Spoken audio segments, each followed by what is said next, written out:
Welcome back to the Football Tribe Media channel. Robert Kesakos is your usual suspect. Welcome back to yet another live broadcast on your favorite football updates channel. It's a pleasure to be back on this beautiful Sunday evening/night, depending on where it is that you're joining us from. Like I said, it's a pleasure to be here with you to yet review the latest from the world of sports and everything in that line. We will be looking at things that did transpire on match day 10 of the Premier League. Hi LFC, good to have you back. Where Liverpool returned to winning ways as we saw yesterday. Oh, there is an echo. Okay. Allow me to work on that quickly because I was about to say allow me to test our audience and make sure everything does check out. I thank you for alerting me to that. If we are having echoes, then I don't know what's causing the echoes. Oh, not a great idea for me, but let's try and find a good solution.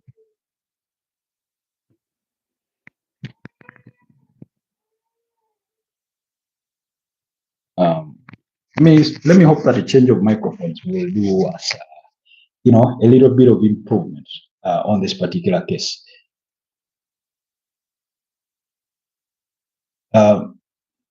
Do let me know, LFC, on your end, if there's an improvement in your sound feed before we even proceed any further. If there's not, then we also look at other options in respect to this podcast. It's a less ideal situation, but yeah, one that we better now. Okay, good. Thank you. Otherwise, how has been your Sunday? How has been your weekend? Anything exciting? Yeah, what's happening? What's happening on your end? Do let me know. Your Sunday, are you having a movie night? You usually watch movies with the rest of your families. With the rest of your family on Sunday. I hope you're about to get to that time, But yeah, like I said, it's a pleasure to be back. Really a pleasure to be back on this beautiful Sunday. So we'll be okay. Actually, I am. See, I guess right. Looks like I'm getting to learn your routine as much as you're learning my own. In regards to when we get to do this broadcast. How did you guess? Basically, sometimes you on a few weekends you've come on here and say, I won't be here for long. I'm going, to watch a movie with my family, or I'm running to catch dinner, depending on what timeline it is. And I know for a fact it's about 18 minutes past the hour of 8 p.m. So it's this is approximately about 2 hours before your bedtime. So that's the kind of excuse me, that's the kind of estimation that I did use.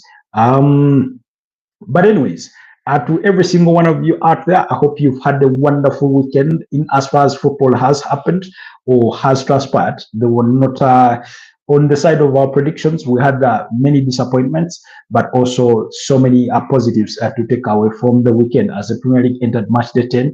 The Spanish La Liga was into match day 11. While in the Italian Serie A, things were also happening. Bayern Munich continued with their unbeaten run to extending that to 15 games. No draws. They're just winning.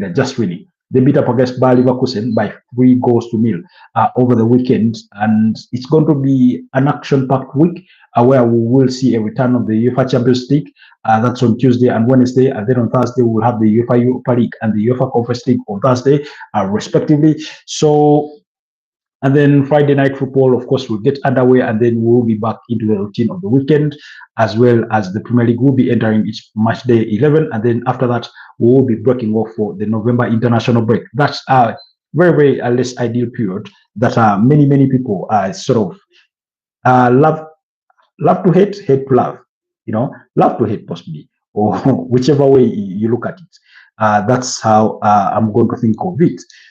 Yeah, so we're going to be discussing what transpired through those games. And without wasting any further ado, allow me kick things off with Manchester City, who beat up against Bournemouth by 3 goals to 1 this particular evening. That was in the late kickoff for Sunday. Other than that, West Ham surprised us, and we'll get to discuss that in a bit. But I thought Manchester City is a good place to start following their 3-1 victory against FC Bournemouth. My prediction had been that Manchester City will win. However, I'd gone for a 1-0 victory for the citizens. Nonetheless, they did surprise me. I do not think that their performance particularly surprised me, but it's how Bournemouth approached the game that surprised me. Bournemouth played with a very high line. For those of you that are just joining us, welcome to the Football Tribe UG channel. Please like the broadcast and also consider subscribing to the channel if you're new here. So, like I was saying, Man City wise, I wasn't surprised with their own performance, but I was surprised in the way Bournemouth approached the game. They played with a very high line. They left a lot of space behind their defense or their back line for Brad Erling Haaland to run into, and it's no surprise that he scored a brace against them. If wishes were horses, he would have even picked a hat-trick against them because he had such a brilliant performance on the evening. If it hadn't been for George Petrovic, then probably he would have counted a first half hat-trick, as he looks to be the fastest player to reach 100 Premier League goals. He's currently at the mark of 98 Premier League goals so far, ever since he joined Manchester City. And I think when you look at this season, he scored 13 Premier League goals in 10 games. So that's how impressive Brad Erling Haaland has been so far this season. So he did open the account for Manchester City in the 17th minutes. Again, like I said, Bournemouth played the high line. They broke that line. I think it was Ryan Cherki's header that found him, and he runs onto that ball, and bang, its ball is into the back of the net. And you could see the disappointment of Bournemouth for the way they played, because I mean, for the tactical kind of manager that Andoni Iraola is, I was really surprised that they chose to go about the game that way. They played with a very high press to try and close Manchester City down within their own half, and every time Manchester City, beat that press, the midfield was sort of left a bit lightweight because their counter pressing pattern was where they had 4 players up front there, and then because they had their defense pushing so high at the pitch, you had 2 center backs and one of the midfielders sort of being the last line of defense, but equally very high, as high as into Manchester City's own half. I mean, you do not do that against Manchester City. We've seen them go for long balls. For those of you that care to remember, a couple of seasons ago, I think it was the 2023-2024 season, I stand to be corrected, particularly when Arsenal went to the Etihad Stadium and lost that game by 4 goals to 1. You remember Kevin De Bruyne booting that ball long, trying about Erling Haaland, and bang, on they went.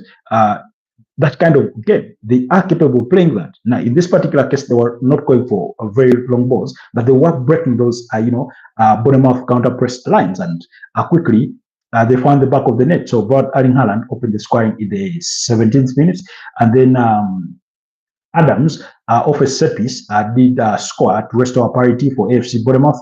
Gianluigi Donnarumma tried to appeal that he had been pulled by a Bournemouth player in the build-up to that particular goal, given the kind of chaos nowadays that teams are creating around the 18 yards, inside that 18 yards box, doing set piece plays and throw-ins. Now, I felt that the touch on Gianluigi Donnarumma was a bit lightweight, and yes, he gets a hold of him and he releases him so quickly.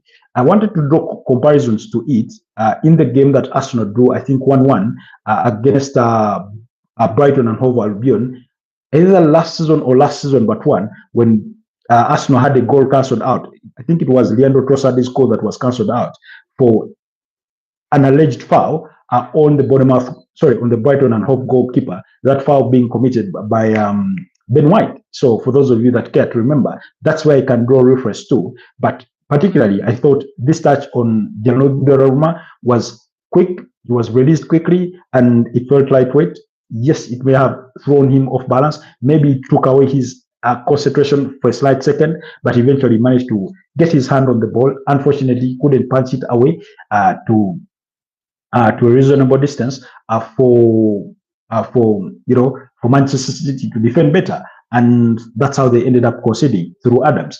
That was in the 25th minute, but only 8 minutes later, we are watching series called Wednesday. Oh, okay, yeah, I do remember that series. I think on Netflix.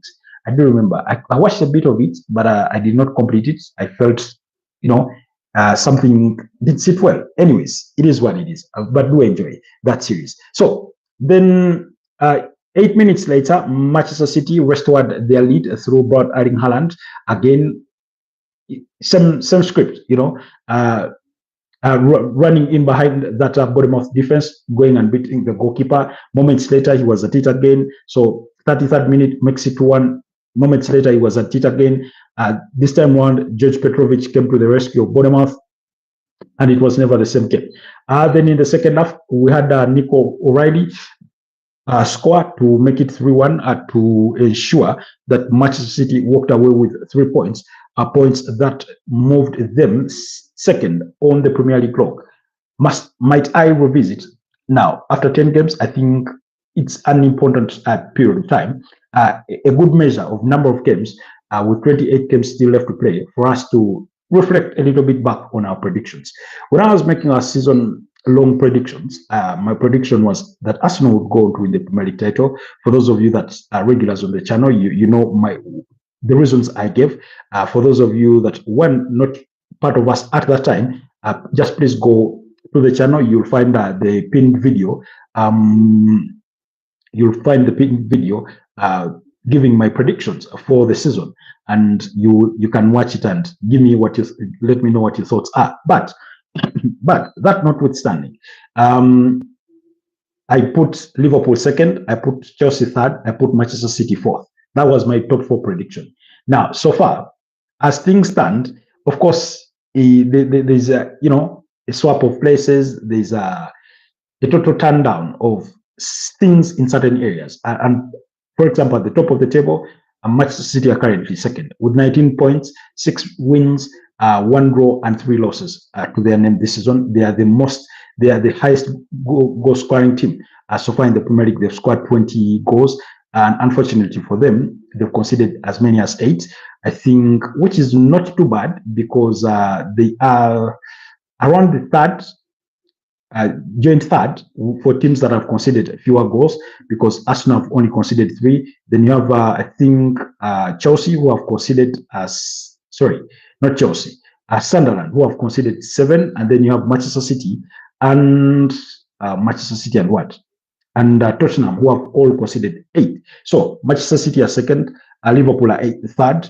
Remember, put Liverpool third, but you can see it's only 1 point that separates Manchester City and Liverpool, who are in third place, following them return into winning ways yesterday. And we're going to be revisiting that game against Aston Villa, where I thought Liverpool were really, really good. But on the other side, Aston Villa were really, really bad. Then Bournemouth have dropped to 4th place because their goal difference has been really, really dented today, following that 3-1 loss to Manchester City. So they moved to 4th, and then 5th is Tottenham Hotspurs. So never had they, dreamed or would have predicted that after 10 games, Tottenham would be as high as 5th, Bournemouth would be as high as 4th. In any case, I think my prediction was for, Tottenham to finish 8th and Man United to finish 7th.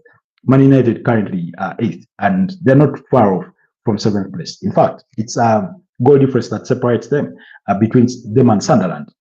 So we'll wait and see as the season goes on. So, but I thought I should reflect on that in just a bit. Anyways, good game of football. Nothing that you wouldn't expect. Like I said, about Erling Haaland is topping the charts for the top scorers. I think in my predictions, he was going to be the top scorer for this season. That was my prediction. He so far has 13 goals in 10 games played. If he doesn't play well, Manchester City do not win. So far, that's the highlight of this Manchester City side. And I think Man City players had gone 6 hours before scoring when Haaland is their only goal scorer, but Nico O'Reilly came to, put that to bed. So, and you can see the parity between the disparity between Brad Erling Haaland and those that are also trying to push for this, a golden boot thing is a difference of 7 goals, as I think, as many as 7 goals, because Igor Thiago, Danny Welbeck, Anton Semenyo, Joan Felipe Mateta are followed there with all at 6 goals. And then you'll have Kropi, Eli Kropi, Nick Voltmada, Brandon Bomo, Anthony from Burnley, Wilson, Isido. I think you'll find Victor Yokeres are players that have, 4 goals respectively in the league. Anyways, let's move on and go to West Ham United. Like I said, West Ham United gave us, I think, ugly the surprise of the weekend, because when we look at our predictions, while I predicted that Aston Villa would win their game against Liverpool, I wasn't surprised that Liverpool turned it around and won, really keeping a clean sheet, which was a huge surprise. But I do not think there's any result that really surprised us through the course of the weekend as that of West Ham against Newcastle. My own prediction had been a 3-1 victory, I think, for Newcastle to win against West Ham, because West Ham were playing just so poorly. Now, I did not get the chance to watch this game because all my feeds failed.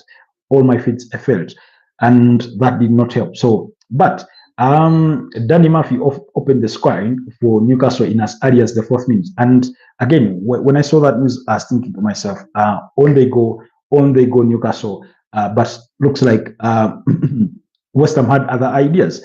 Lucas Paqueta restored parity in the 35th minute, and then in the 50th minute of added time in the first half, Steven Botman scored an own goal to make it 2-1 for West Ham United, and then Thomas Suchek in the 7th minute of added time wrapped up the scoreline, winning it for West Ham by 3-1, which I think should be their second victory this season. Their first having come against, guess who?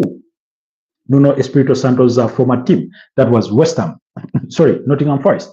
Before he got sacked at Nottingham Forest, West Ham beat them by 3-0. When they were still under the charges of Graham Potter. So they've gotten their second victory against Newcastle, winning by 3-1. And it helps them move outside. Sorry, not outside of the relegation zone, but they moved to 18th place, still a relegation place. The advantage for them is that they are only 3 points away from relegation, and when you look at the Premier League table, they stand about 4 points away from 14th place, because Fulham, Everton, Leeds United, who occupy 14th, 15th, and 16th respectively, all have 11 points in their opening fixtures, with Everton having a game in hand, which they will play tomorrow when they travel to Sunderland. So big game coming on Monday Night Football. Do not miss out on that action. So I thought West Ham was worth noting, because among the teams that have had poor performances this season, West Ham has been one of those. They defend poorly. They struggle to score goals and things like that. They struggle to create chances. Nicholas Fulcru, Carl Wilson, Gerard Bowen, they've just not been at it. So, but meanwhile, before we leave the relegation brackets, Wolverhampton Wanderers had shown the exit to Victor Pereira. So, a man who just over a month ago had his contract extended until June 2028, and then suddenly, after 10 games played, 0 wins, only 2 draws, and as many as 8 losses, has been shown the exit. I mean, the results, I think the writing was on the wall that this was bound to happen sooner or later, for as long as results continued in that trend. I mean, the last thing Wolverhampton Wanderers want to have is to be relegated. And I do not remember particularly, but I do not think they were part of the teams that I predicted would be relegated this season. I remember putting, I think, Sunderland, I put Burnley, and I put Nottingham Forest as teams that would be relegated. Now, none of those is in the relegation zone. It's Burnley who are hugging the relegation, zone, following their defeat against Arsenal over the weekend by 2-0. So you can see another, a flip flop of the predictions that we made at the start of the season. But we will leave that at that as well, and then move on to Liverpool, because I thought the Liverpool result from yesterday, albeit we did a watch along to its conclusion, is a game worth revisiting and sort of digesting further in terms of what we saw of that Liverpool side yesterday. I thought they were really, really impressive in the things that they did, especially when it came to the counter press, because when you look at the result of their goals was particularly the opening goal in the first minute of added time in the first half through Mo Salah. It's a result of a clumsy pass or a loose pass that Emi Martinez, the goalkeeper, was attempting to play to Pau Torres. And the overall statistics may not paint, okay, they paint the exact picture of what the game was, because it's not like Liverpool were overly dominant, but they simply punished and capitalized on the shortfalls of Aston Villa on the day. Building that ball from out of the back felt like a huge struggle for Aston Villa on many occasions. I think about twice or thrice they got caught out of possession, within those building areas from the back, and that loose pass from Emi Martinez to Pau Torres being one of that, to have Mo Salah score with his weaker foot. So, but when you look at the statistics, you will see that Liverpool averaged a 53% ball possession compared to Aston Villa's 47%. Goals expected was a mere 1.1 for Liverpool and 0.41 for Aston Villa. Now, Aston Villa really, really struggled to create chances. They had some moments to trouble Jegi Mamadashvili, but it lacked that closeness that you say that was really, really close. It lacked that spark in it. Then I think Liverpool won that midfield battle, and they were welcoming back Ryan Gravenberch alongside Alexis McAllister with Dominic Szoboszlai ahead of them. Szoboszlai, I think, one of the most consistent players in that Liverpool side, and for everything they've done wrong over the last everything wrong they had done in their previous 5 defeats out of the 6 games that they had played. Actually, in their last 6 defeats out, I think, of 7 games across all competitions that they had suffered. Again, even in their bad performances, you could oftentimes pick on him as one of the players that sort of stood out, for lack of a better word. You could pick on him and say, yeah, he had a fair game in comparison to all the other players. So Dominic Szoboszlai had a good performance, I thought. Ryan Gravenberch, good performance as he returned to that midfield. Cody Gakpo, I thought he struggled to find his footing in the game. Did not have the desired impact.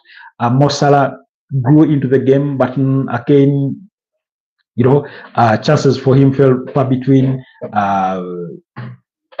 He lacked the sharpness still. He lacked the sharpness, albeit he scored. He just found himself well positioned when Emi Martinez made that error, and the ball fell to him. Then Gravenberch's goal, that was brilliant. I took a deflection before to send Emi Martinez the opposite way before it hit the back of the net. So much the anguish of the manager Unai Emery.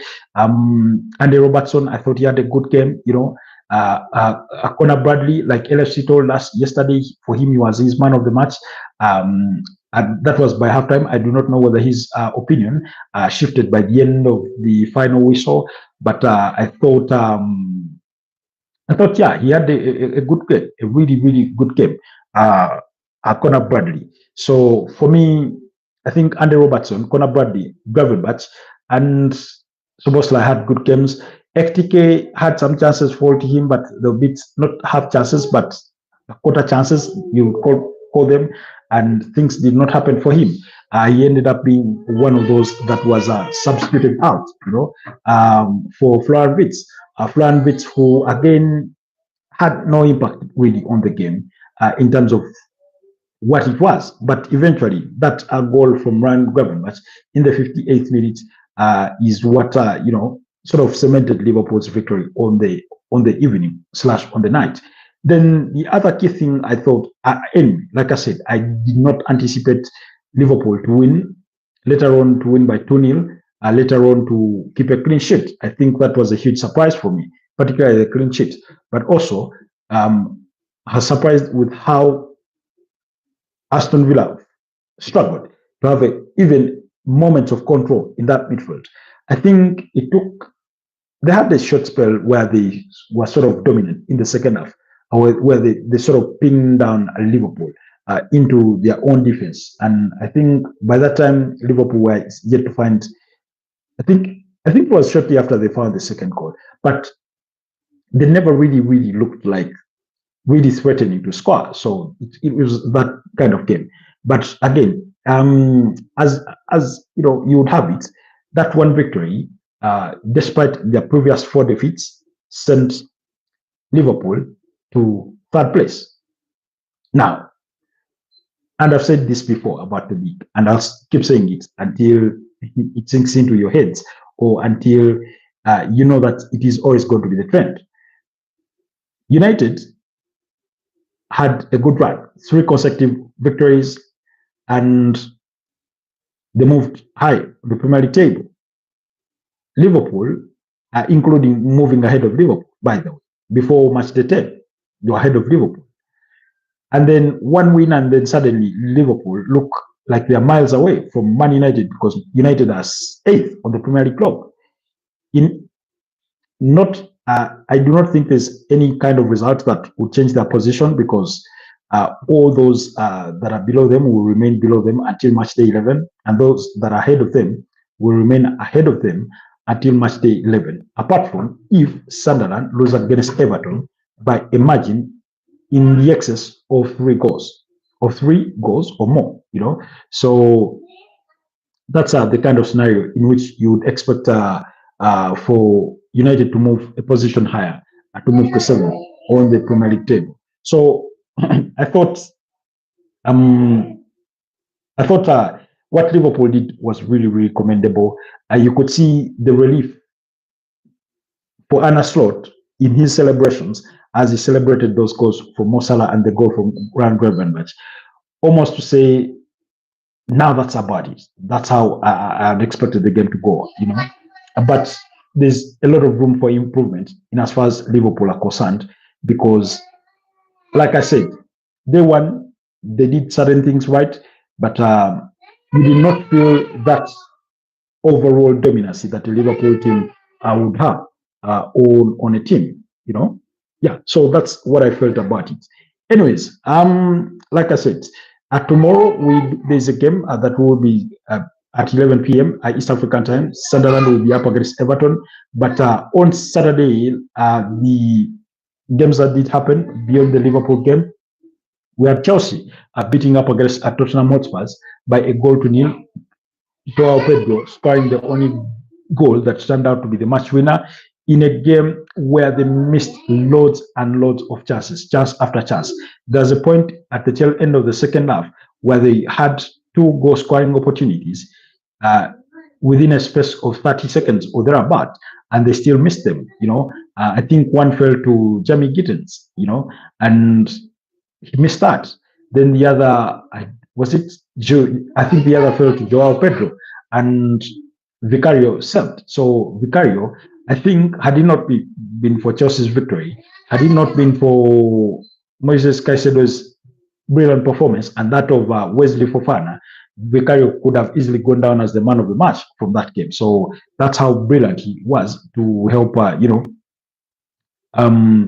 Tottenham Hotspurs sort of stay in the game and have that glimmer of hope that maybe they would find an equalizer. But Tottenham just did not create chances. They never looked like they were on the verge of scoring. They seem to rely on set pieces, which is not a bad thing in its own way. But even with set pieces, they could not find a breakthrough, you know. So, but in terms of open play, they struggle. They really struggle to create those goal scoring chances. Chelsea were really good in defending, and I thought Wesley Fofana, hats off.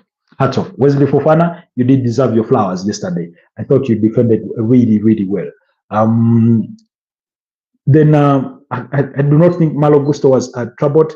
Richard James was played in that midfield alongside Moises Caicedo. I thought he was good. I thought he had a good game. Ganacho was fairly okay. Pedro Neto again lacked the sharpness. I mean, I've said this before. Pedro Neto needs to add numbers to his game, goals, assists, those things. The same thing you have now. The unfortunate thing for Tottenham Hotspurs, but I do not think it had any impact on the result, on the eventual result whatsoever, was they lost Lucas Bagville in the first 5 minutes because the ball smacked his head, and although he was desperate to get back on the pitch, the team doctors advised the manager Thomas Frank not to okay that decision, to withdraw him, and they withdrew him, and they brought on Xavi Simons. Now Xavi Simons equally struggled in the game. I mean, he lacks the physique that you would want for a player to have in the Premier League to to contend.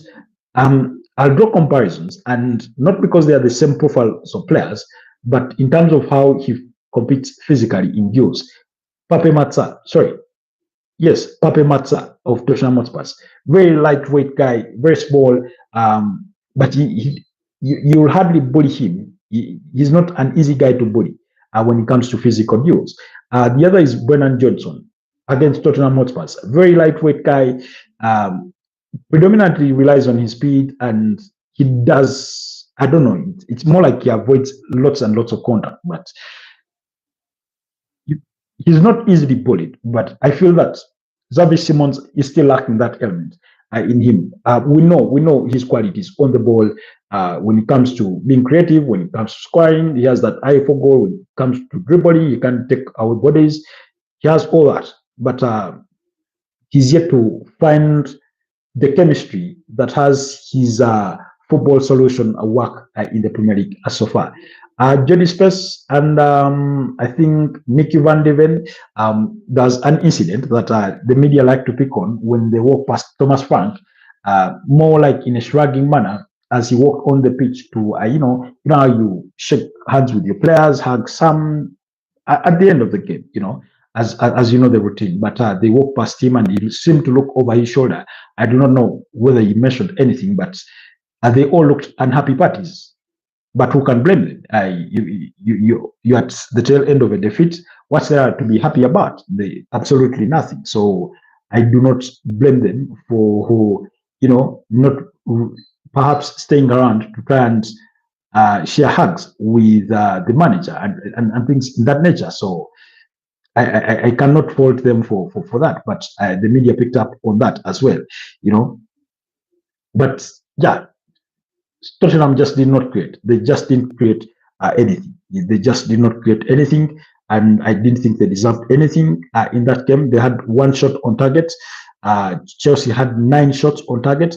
Vicario had 8 saves. So you can see chances created, big chances created. Tottenham had 0, absolutely 0. So that again tells you the overall dominance of Chelsea. Possession-wise, Chelsea edged it to the tune of 52% compared to 48% of Tottenham Hotspurs. But that 48% was as good as useless to Tottenham Hotspurs, as would be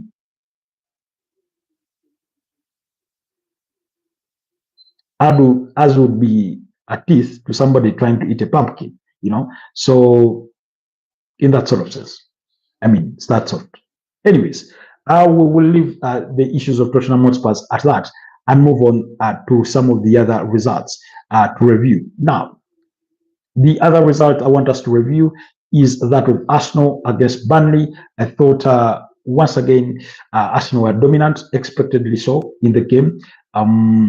For the third time, for the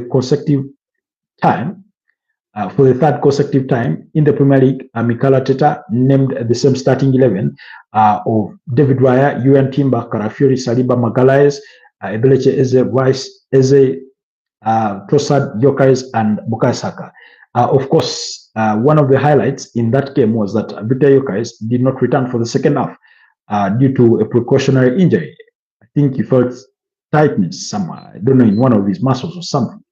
And then Zubimendi was also precautionary withdrawn because I think I was reading somewhere, and allow me bring allow me find this report that it was raised in regards to in regards to the way Arsenal are dealing with injuries or the way they are going about things. I thought I found it interesting that I should bring it up for you guys. Allow me see if I can trace it. I hope I can. I hope I can, because I think it's very very important to what. Yes, it came from a David Dean FC insider. He calls himself David underscore Dean FC.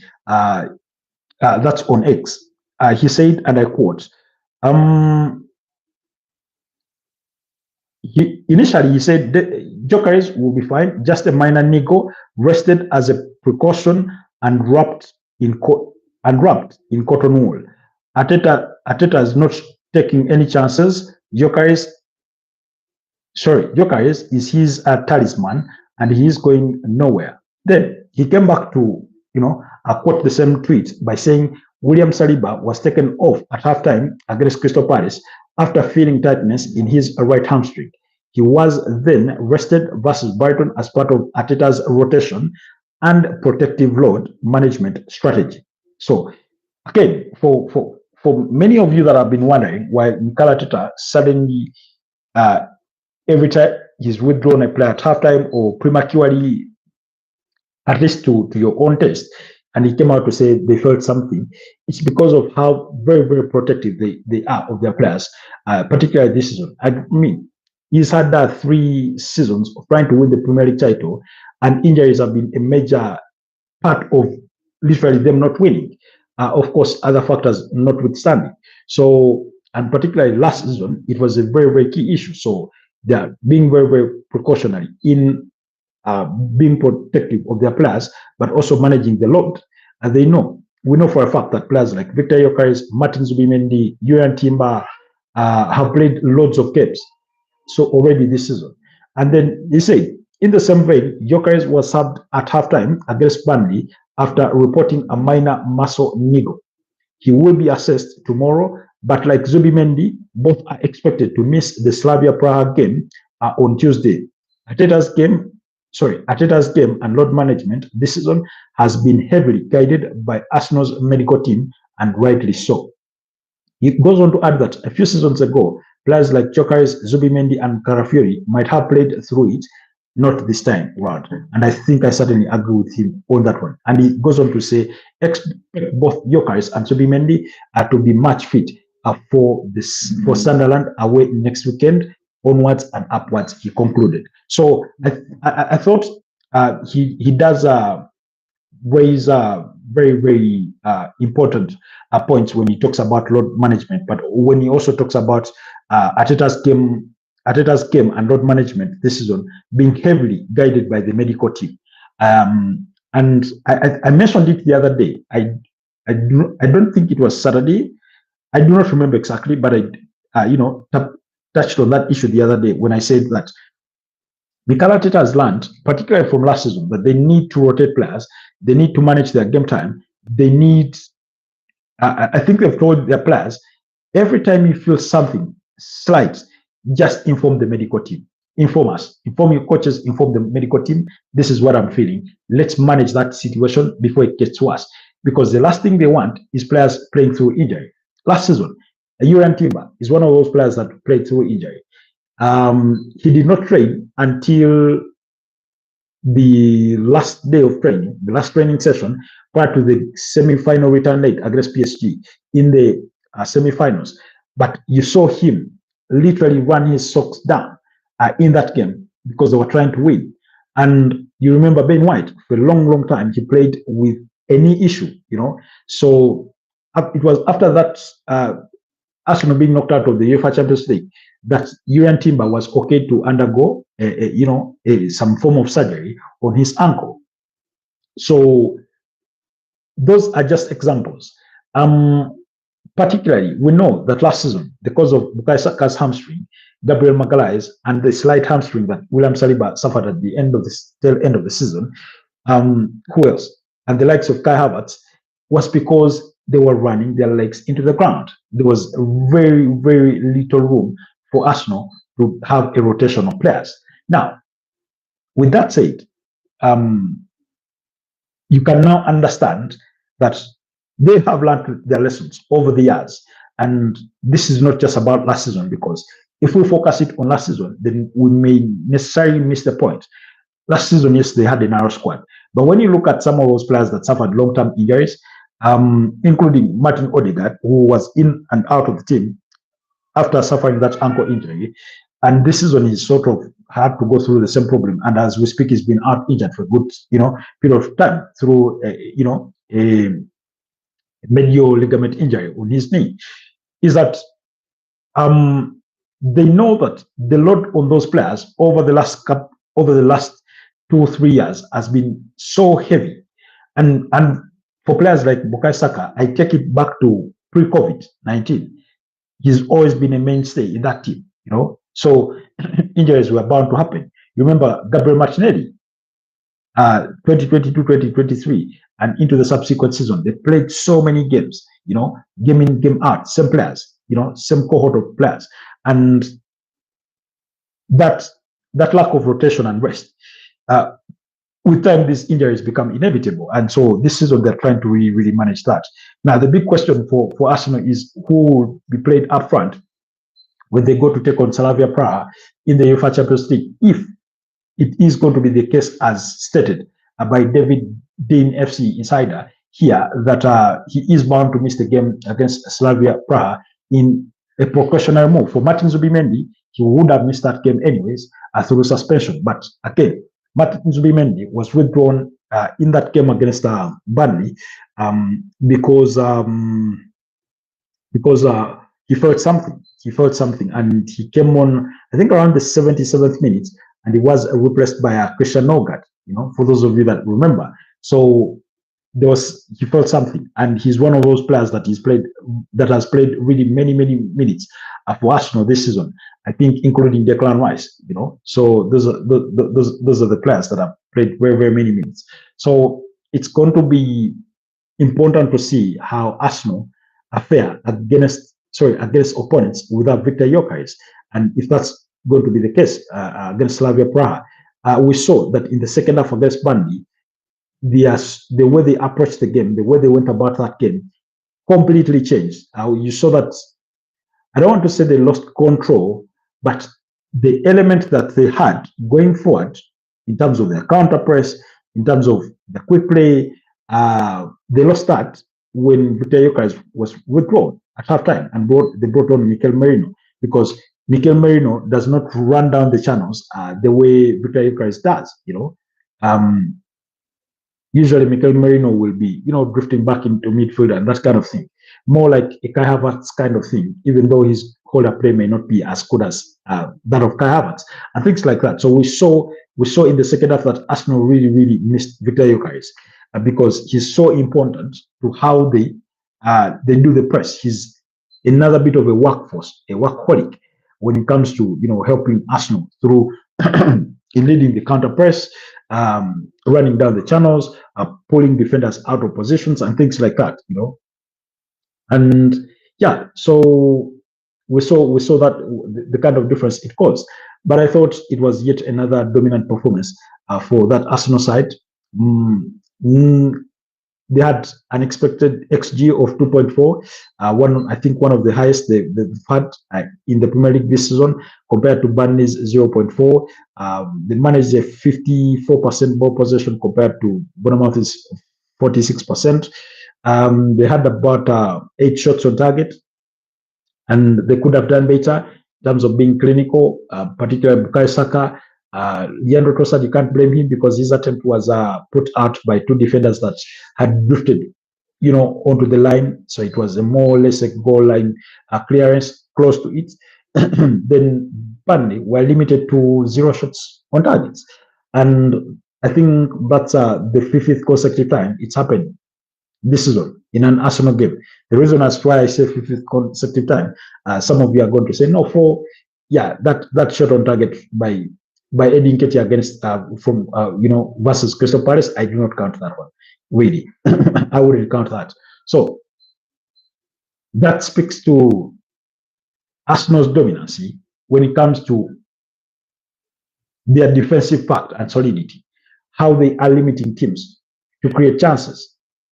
They are limiting teams to create chances. They are limiting teams from having shots on targets. Burnley's most threatening goal opportunity came in that last kick of the game, in the free kick that hit the upright, So it really, really was close. But from the view of it, you'd think that David Raya would have had it covered. I do not know. Maybe the pace of the ball would have beaten him. I do not know. But there's a couple of things to note about this Arsenal side. Notice how they celebrate their goals, regardless of who scores. It shows a lot of togetherness within that team. Then secondly, how they are celebrating these clean sheets. I do not know, but maybe perhaps, I think it doesn't change for any team. It's the victory that you will always celebrate first. But particularly for the defenders and the goalkeeper, I think keeping a clean sheet is another huge plus for them. It's another show of confidence in their defensive abilities. But this does not boil down to the goalkeeper and defenders only, because we're talking about teams that are defending as a collective. There's a particular incident where Arsenal go in for the corner kick and then they lose possession and they are being taken on the counter. How fast they run back to try and cover those gaps and spaces was, I thought, was an important element to pick on, because you had about 5 to 7 players literally racing back, and they managed to win back possession at the edge of the area, before Burnley could cause any damage. I thought they had, they did that right. Then when you look at, of course, Declan Rice was my man of the match. He ran his socks off, particularly in the second half when they missed Victor Gyökeres. He was up trying to, lead the press. He was in midfield. He was in the back line. And yesterday I spoke about this. I mean, Arsenal's fluidity is something really, really a joy to watch. And when you look at that back four of Timber and Ricardo Carafiori, what I did notice, oftentimes, when they moved up the field in the build-up of their own play, and by build-up, I mean the ball is between the goalkeeper and the two centre-backs. What you had was Declan Rice, who is the left-sided midfielder in that number 8 role, and you had Martin Zubimendi, the one at the center of the midfield as the pivot. They spread outwards of that midfield. And sort of Zubimendi in moments would become the right back. Rice would appear as the left back. And guess what? Then you had Ricardo Carafiori in midfield, high in midfield, beyond the center arc, or thereabouts within that space. And then you had Julian Timber either move inwards or to that sort of overlapping kind of position, So, and I looked at it. It looks very effective. It's more like it's more like a revolving door, I hope that explains it. Excuse me. It looked like a revolving door of some sort in the manner in which they were executing that. And I thought it was really, really impressive to watch. And no wonder Burnley struggled to contend with them. And it reminded me of something that Ola Aina said at one time during his appearance on a podcast. He said, and I quote, that Arsenal is the most difficult team that he had faced as a Premier League player. And he said, yeah, I played against, Man City, I played against Liverpool, and the thing about Liverpool, they're equally difficult to play with against the very fast, move the ball quicker. Then with Man City how they pass around the ball. And he said the thing about Arsenal is that how players keep switching positions. You watch him here, in the next second he's moved elsewhere. The way they keep switching those positions leaves you literally confused, leaves you literally asking for a glass of water. He didn't notice those exact words, but he sort of alluded to that. And yesterday, it's one of those things that I was noticing, on how those players were switching. And then you will see it, for example, if, and this is a big if Arsenal ever play, no, actually, you remember against Manchester City, when Eberechi Eze was on the turf, Bukayo Saka was on, Martinelli was on, and who was it? Was it Ethan Wanyeri or Max Dorman? No, not Max Dorman. But Bukayo Saka left the right wing and came to the left at some point.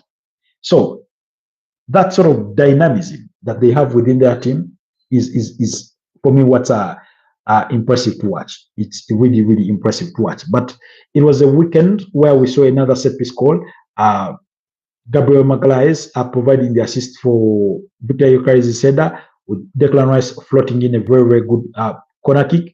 And then Arsenal on the counter, Victor Gyökeres being integral to that with his splitting pass down the left wing channel to find Leandro Trossard, who then eventually crosses that ball to be met by an incoming Declan Rice, who heads it beyond Martin Dubravka, and Arsenal sealed it. It was as good as done by halftime, because once you go 2-0 down against Arsenal over the last 4 games, or even if it's 1 down, it's really, really been hard for teams to find a way back. And I think we are trying to create that sort of fortress mentality that if we go a goal ahead of you, then it's going to be very, very difficult for you. That's the kind of mentality they are trying to create for themselves. We've seen, but only on 1 occasion, on 2 occasions, but 2 different occasions, where Arsenal have gone a goal down this season and they've had to fight their way back. Essentially, it's been on 3 occasions. Against Liverpool in the 30 minutes, they go a goal down thanks to that brilliant free kick by Dominic Szoboszlai.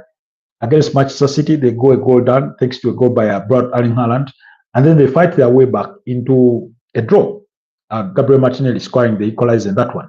And then against Newcastle, they go a goal down, that goal scored by Nick Boltmada, and they literally had to grind it out to win that game, because I think the equalizer comes a little bit late. Was it around the 88th minute through Mikel Merino's header off a Declan Rice cross, and then a Martin Odegaard corner kick that is headed home by Gabriel Magalhaes. And I remember particularly looking at Mikel Arteta inquiring with the 4th official or those close by of how much time they had to try and find a winning goal. And I think, was it 4 minutes added or thereabouts? But the point is that this was when? Was it match day 4? I think it was match day 4 of the Premier League. The point is that he sort of urged his team on quickly to try and chase. No, it wasn't match day 4. It was possibly match day 5. Was it? I'm trying to find that result. No, it wasn't match day 5. Was it match day 6 when they win against Newcastle? Yes, it was match day 6 when they win away to Newcastle. You could see Mikel Arteta sort of urge on his players quickly, and that goal came in the 6th minute of added time. I think there had been either 6 minutes or 8 minutes of added time in that game. So you could see them telling them how much time they had to try and find that winning goal. Now, what I'm trying to build to the point I'm trying to drive home is we've not seen enough tests for this Arsenal side with them being a goal down or having to come from a goal down in terms of what results they can then force. We've seen a victory against Newcastle when they were goal down. We've seen a draw against Manchester City when they go down. Then we've also seen a loss against Liverpool when they were to go down. So we've not seen enough of that. That sort of character. That's because going a goal down is a very, very big possibility on a given day in a Premier League match. It wouldn't come strange that you go a goal down. So, but how then you react to that? How fast can you carry yourself through and fight back?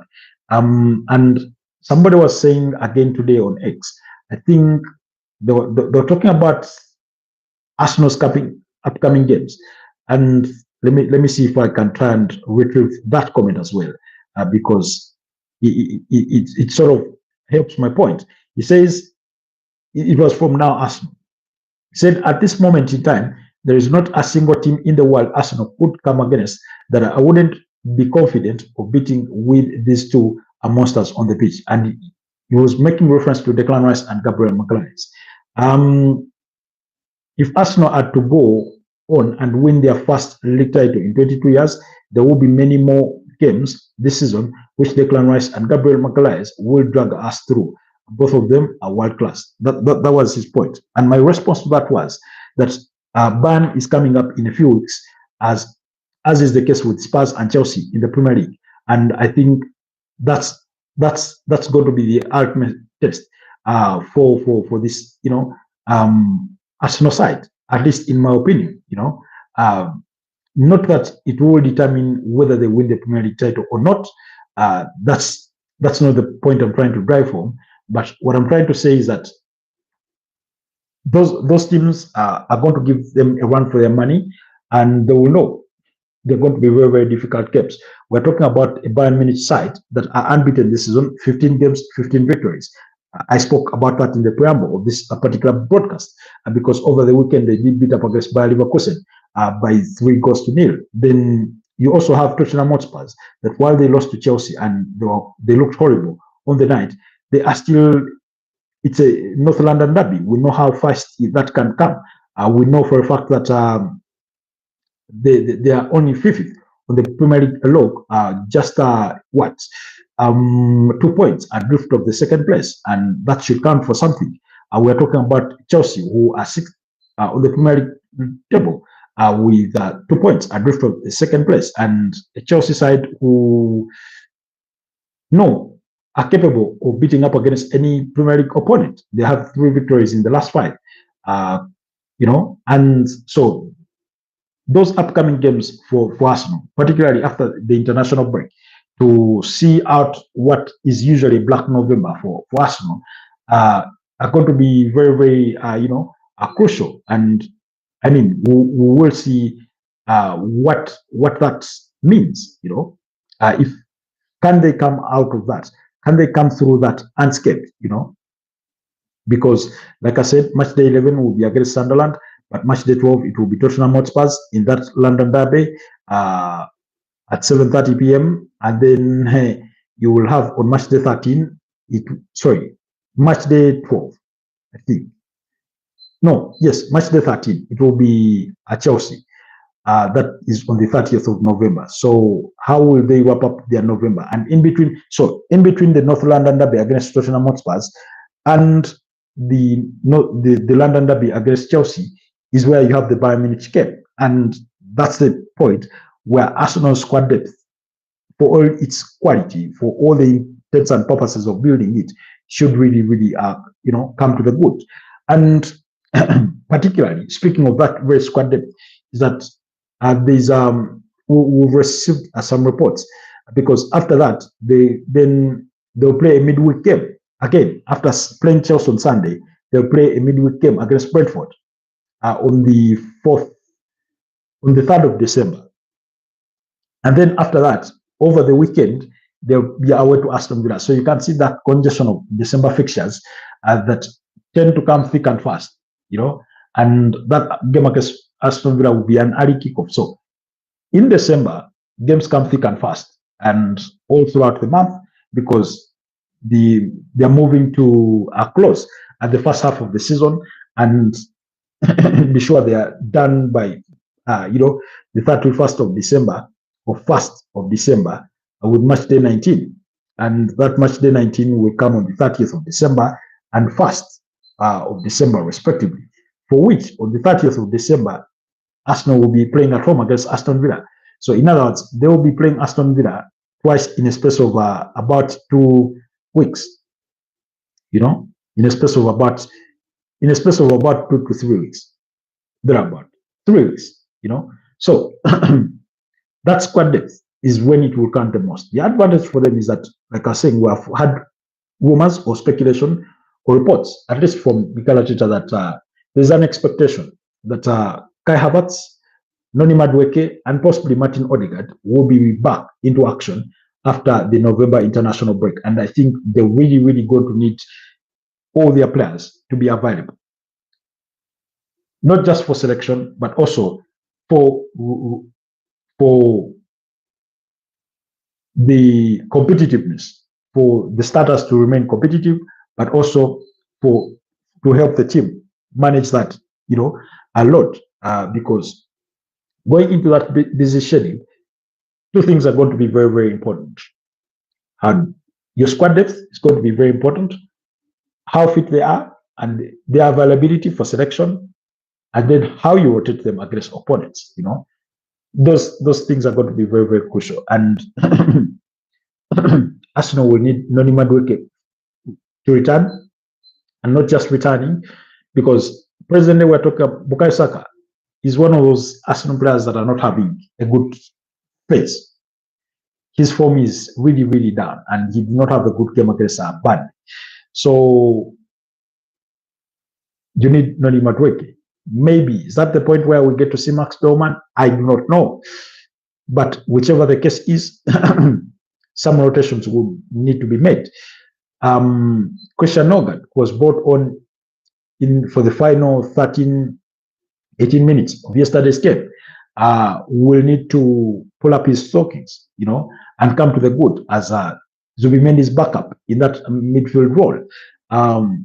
Mikel Merino will need to pull up his stockings if he's going to play on the left side of midfield to be, to chip in for Declan Rice. Martin Odegaard coming in for Ebele Eze, Gabriel Martinelli coming in for Trossard, that kind of thing. Whatever the rotations are. Ben White at right back, that's the period. Maz Lewis Kelly at left back, that's the period. Christian Mosquera and Pierre Hincap will need to be, right at it for them to be well rotated within that team. Within that team to that can fight for things. And that I think that period, it's not going to be unique to Arsenal that they will be the busiest. All teams will be. That's when you fear for teams that have very, very narrow squads. And then how they come out of that period of December, I think will determine how they go into the January transfer window, or if they even go into the January transfer window. If they come out well and good, no injuries, they're still winning games and posting points on board, perhaps they're still at the summit of the Premier League table, who knows, then maybe they may not need to be that active in the transfer window. But the likes of Gabriel Jesus, that's when you need them to be back, to come and, because after that very, very tight busy schedule, the FA Cup returns. If you're still in the Carabao Cup, then you have a 2-leg semi-final to play against what is bound to be a very, very big opponent, So because you're into the quarters already, so you're going to need all those bodies to be back, and so, and those players not just to be fit and available for selection, but to be at the right pitch. The way we saw them against Brighton, you could see how rusty many of those players were. Christian Nogard looked rusty. You could see while Mosquera and Hincap had a good game, of course, you could say there wasn't much chemistry, but Mikel Merino was one of those who had a bit of an underwhelming performance, in my opinion, even though he was very, very crucial to the goal that they scored, the first goal through forgetting the goal scorer, through not Ebeleche Eze. I'm trying to remember. because that ball gets passed by Eberechi Eze to Merino, does the pass. I think Ethan Wanyeri, yes. Was it Ethan Wanyeri who scored Arsenal versus, in the Arsenal game versus Brighton? I stand to be corrected. Let me see if we can find the goal scorer in that game. Yes, Ethan Wanyeri, the goal scorer in that game. So all those players will need to be not just fit and available for selection, they'll need to be at the top of that game. They will need to be on top of their game, in that. I'm trying to see who I've mentioned, Ben White. So we'll have to wait and see.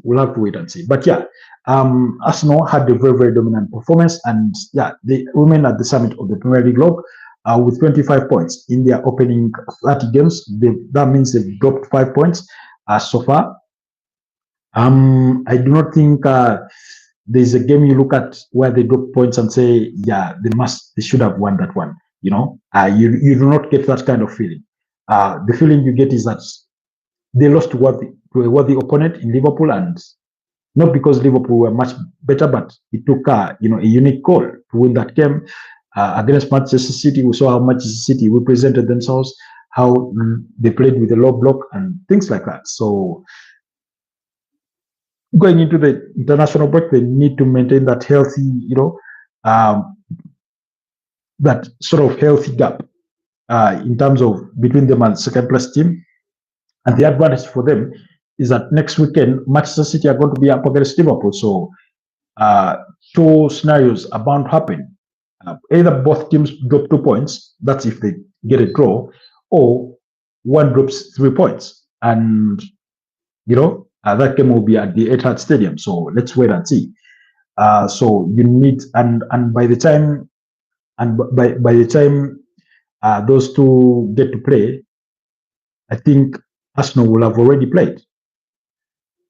Arsenal will have already played, because Arsenal will play at 8:30 p.m. on Saturday, and then you will have Liverpool are playing on Sunday at 7:30 p.m. So so by the time that happens, we will know where Arsenal stand, and they will need to keep that pressure up, So, but they themselves will be under their own pressure. So we'll wait and see. Okay. I think we've covered. We've covered majority of the Premier League, but in the other fixtures, Brighton beat up against Leeds by 3-0. Crystal Palace beat up against Brentford by 2-0. Fulham 3-0 against Wolverhampton Wanderers. Like I told you, Vitor Pereira has since been shown the exits as the manager at Wolverhampton Wanderers. And then the key game was Nottingham Forest United forcing Nottingham Forest into a 2-2 draw. United took the lead through Casemiro in the 34th minute, and then you had Morgan Gibbs-White, yes, in the second half, score a brilliant header to restore parity, and Savona 2 minutes later to make it 2-1, while Diallo scored in the 81st minute to make it 2-2 to ensure that United walked away with the valuable points in that game. I was listening to some United game fans, say that on another given day, once they go 2-1 down, they possibly could have lost that game. And I'm inclined to agree. But yesterday, they weren't as good as they had been against Liverpool or against Chelsea or against Brighton. They were not that good. And their XG tells it that the 1.1 compared to Nottingham Forest 1.9. Nottingham Forest had, of course, United had more shots on target. But in terms of big chances, they created 0 big chances. Nottingham Forest created 1. Forest had 8 corners compared to United is 5. So, but overall, I think they'll take the points. Even though they know that the opportunity was there for them to take all 3 points. They will know that. And again, we're also starting to see a bit of consistency in that in that Man United starting 11, where you have Luke Shaw, Matas Delic, and Lenio, Diallo, Casemiro, Bruno, and Dalot. But again, you will see that Nottingham Forest were finding spaces in that midfield. Brandon Bomo, and Sesko. I think United, given the size of Benjamin Sesko, may consider sometimes playing the traditional way of Man United. What do I mean by the traditional way? That thing of running to the byline and making that cross into the box or the cutback, cutting back sort of cross. Because when you have a player the height of Benjamin Sesko, he ought to be some level good in the air, and you need to utilize that tool. So that means floating in balls at a certain height and count that he is going to rise higher than those other defenders, the likes of Murillo and Milenkovic in that backline. So I thought that's something that they need to bench on or to try and capitalize on when you have a player of that sort of profile of Benjamin Sesko. He's what? C6'8". He's really, really tall. He's really, really tall, Oh, guess what, guys? Was that me? I swapped out. No. I'm looking at my fantasy team, and it was William Saliba that I had swapped out. Since when do I have Cody Gakpo in my team? Anyways, but for those of you that enjoy fantasy football, do not hesitate to go under the community section of our channel. You will see the link and the code that permits you to join our Football Tribe UG, our fantasy league. And yeah, we did not do so bad over the weekend. We had 61 points. Let's see.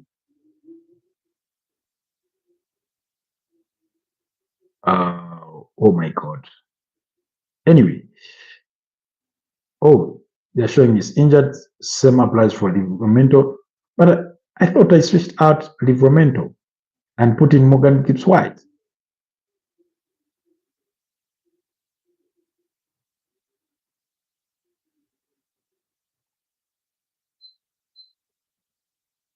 I thought that's what I'd done.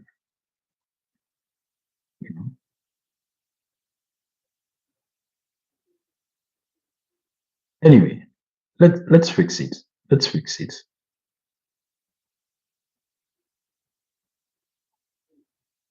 I think I did not save my team.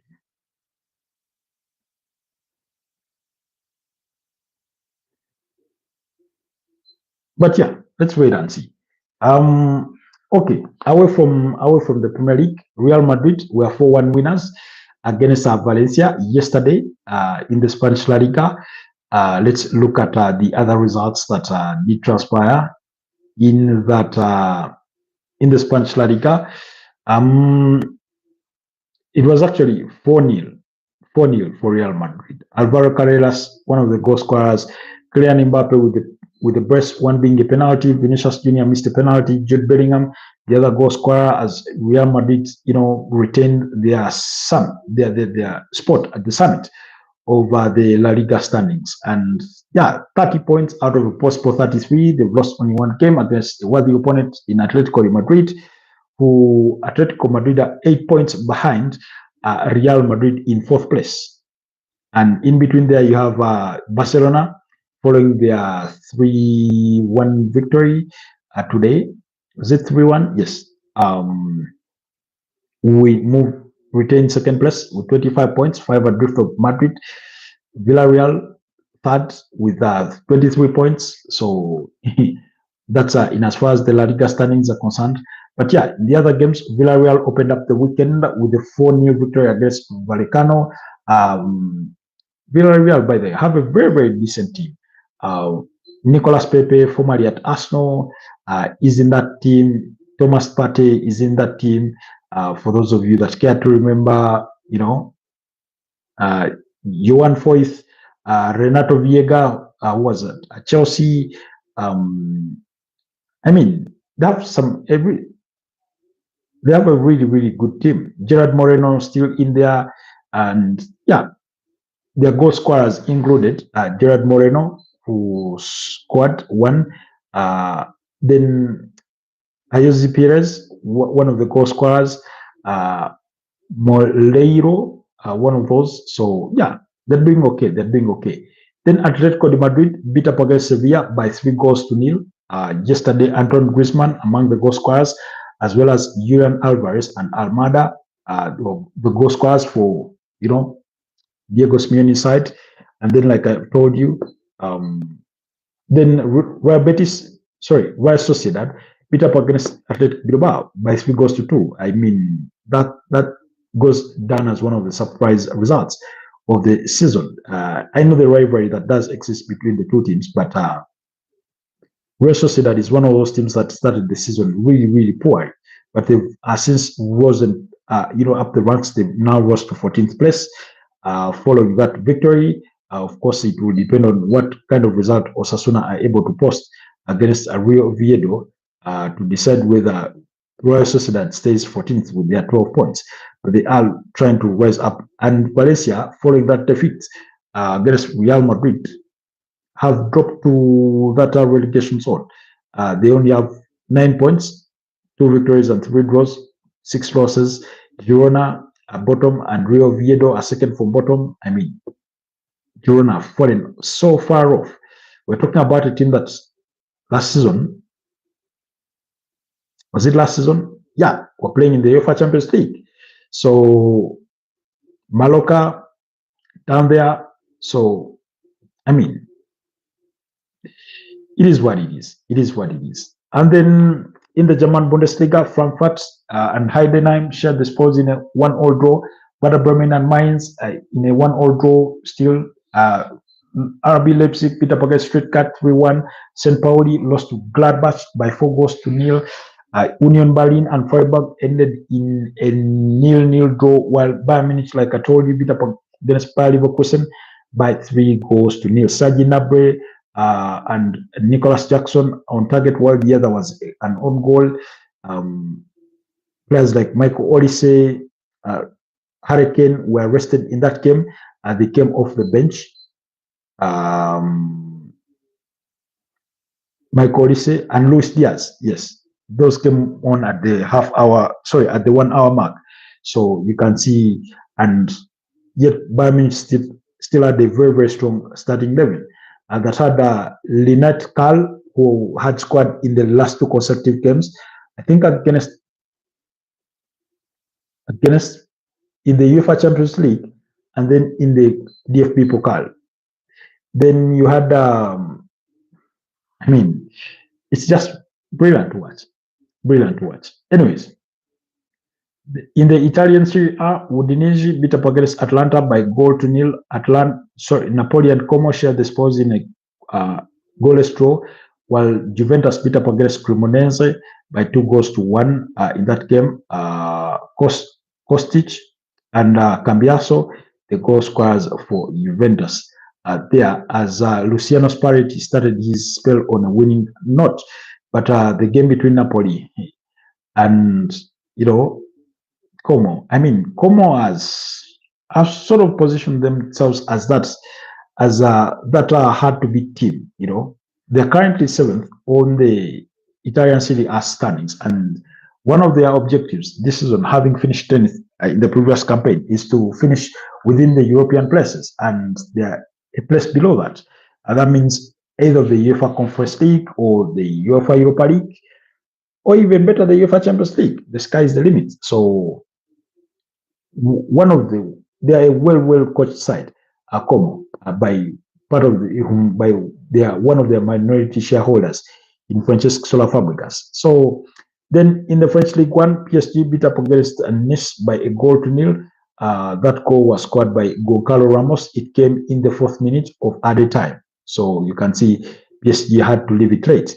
And then Marseille beat up against Auxerre by 1-0, as well as Paris beat up against Monaco by goal to nil. That was a surprise for me from the weekend. Uh, Monaco losing to Paris, and Monaco now fifth. But and PSG lead the pile with 24 points. Olympique Marseille are second with 22 points, all from 11 games. Lens are third with 22 points. Lille fourth with 20 points, as well as the fifth placed Monaco, as well as the sixth placed Olympique Lyon. Strasbourg with 19 points in seventh place, and Nice 17. Sorry, eighth with 17 points. Relegation sides are Auxerre, Matisse, and Laurier there. The third from bottom has a playoff to decide whether they get relegated or they stay up. So, anyways, and then on Super Sunday, more action from Super Sunday in the Spanish La Liga and then elsewhere. Let's see what did transpire, because Celta Vigo beat up against Levante by 2-1. Deportivo Alves beat up against Espanyol by 2-1. Barcelona beat up against Elche by 3-1. And as we speak, Real Betis are 3-0 up against Rayo Mallorca. Barcelona's goals came through Lamine Yamal, Ferran Torres, and Marcus Rashford.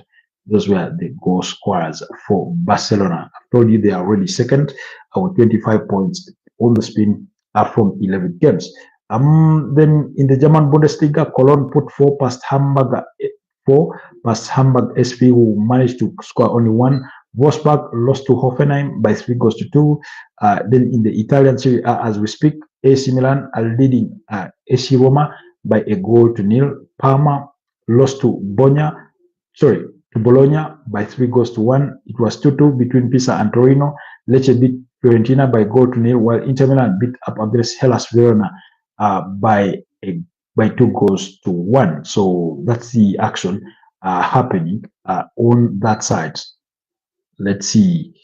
How did I forget? I was supposed to watch the game between AC Milan and AC Roma, but somehow I forgot. I don't know how that eluded me. But yeah, otherwise, you've been a nice audience. Thank you so much, LFC, for being part of tonight's lengthy broadcast. 1 hour and 22 minutes we've been here speaking. It's been a pleasure doing this with you. Have yourselves a blessed night, and I'll see you guys next time. Bye-bye for now.